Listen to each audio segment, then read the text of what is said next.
Atlantic City, New Jersey, Convention Hall, November 22, 1986, Friday afternoon, 2:30 p.m. The official weigh-in for the WBC heavyweight world title fight. The air is thick with anticipation and testosterone. Photographers elbow each other for better angles. Sports journalists shout questions. Promoters smile for the cameras. This is the circus that precedes every big fight, the theater that sells pay-per-view and fills arenas. But today, there is something different in the air. Something the veterans present cannot fully identify. A tension that goes beyond the usual display of bravado. At the center of the stage stands Trevor Berbick, 32 years old, 1.88 meters tall, 102 kilos of dense muscle and brutal experience. The current WBC heavyweight world champion. The man who defeated Muhammad Ali in the Legends final fight. The man who knocked out Pinklon Thomas to claim the belt. He is relaxed, confident, almost bored, wearing a red robe with his name embroidered in gold. His eyes scan the room with the arrogance of someone who has seen it all, fought everyone, survived everything. He is the alpha predator. He is the king. And he knows it. Just 3 meters away stands Mike Tyson, 20 years old, 1.78 meters tall, 100 kilos, but looking much bigger because of the way his muscle mass is distributed. A 51-centimeter neck that looks carved from granite.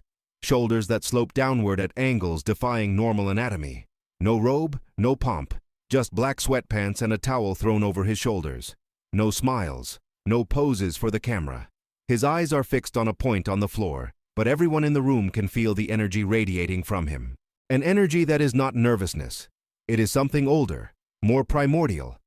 It is hunger. Berbick steps on the scale first. The official weight is announced, 102.5 kilos.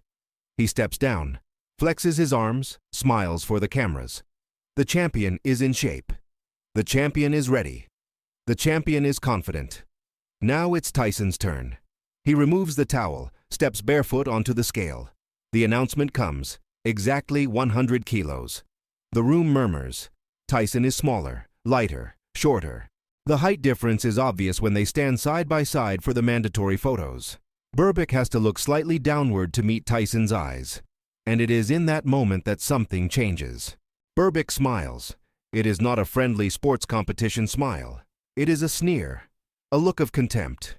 He looks Tyson up and down as if evaluating a defective product.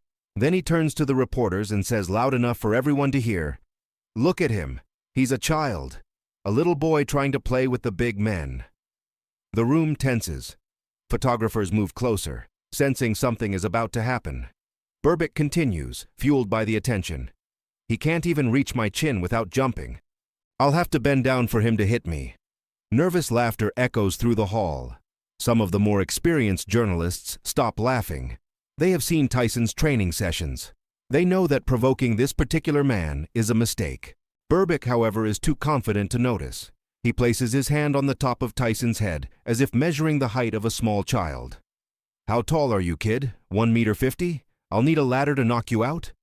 The crowd reacts in mixed ways. Some laugh, others fall silent. Tyson's trainers, including the legendary Cus D'Amato who shaped him, do not intervene. They know Mike. They know what those words do to him.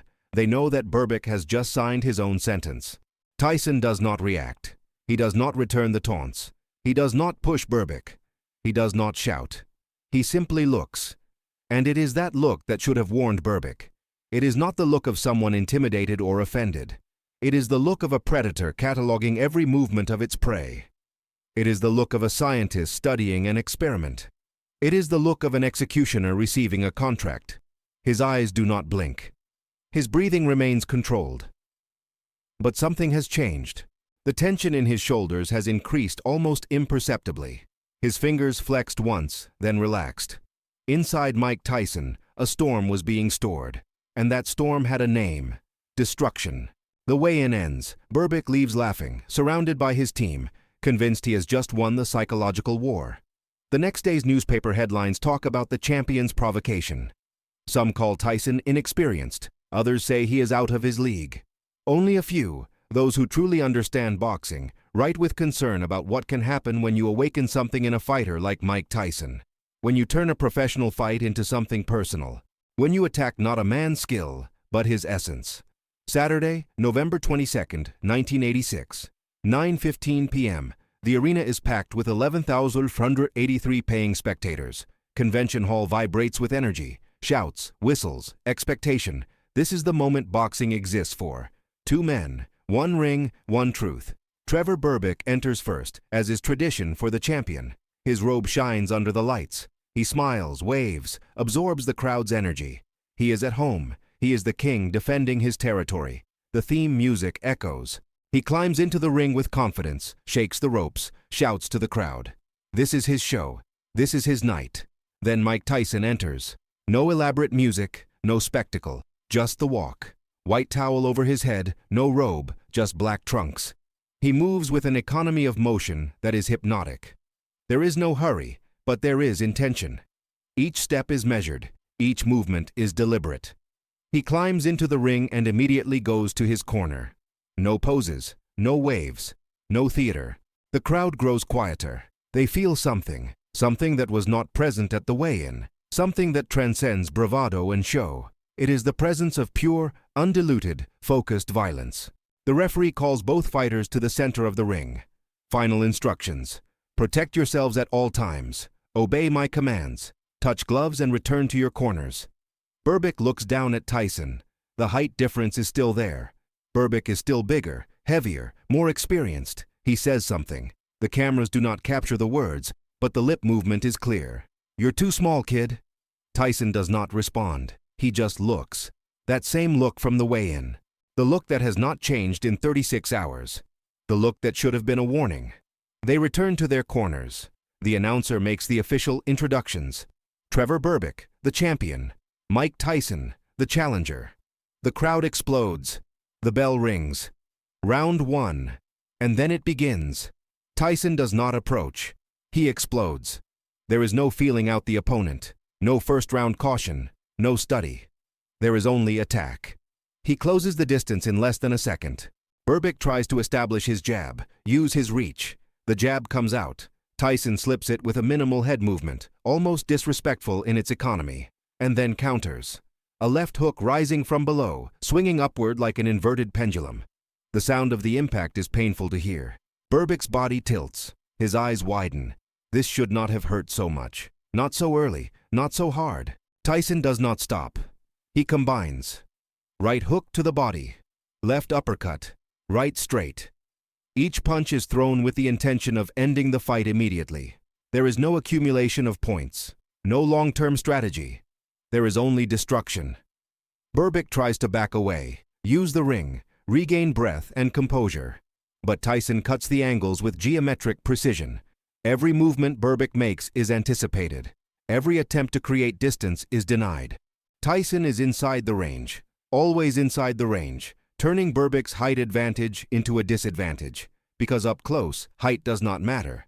Up close, what matters is power and speed. And Tyson has both in terrifying abundance. 35 seconds into the first round. Berbick tries a double jab to create space.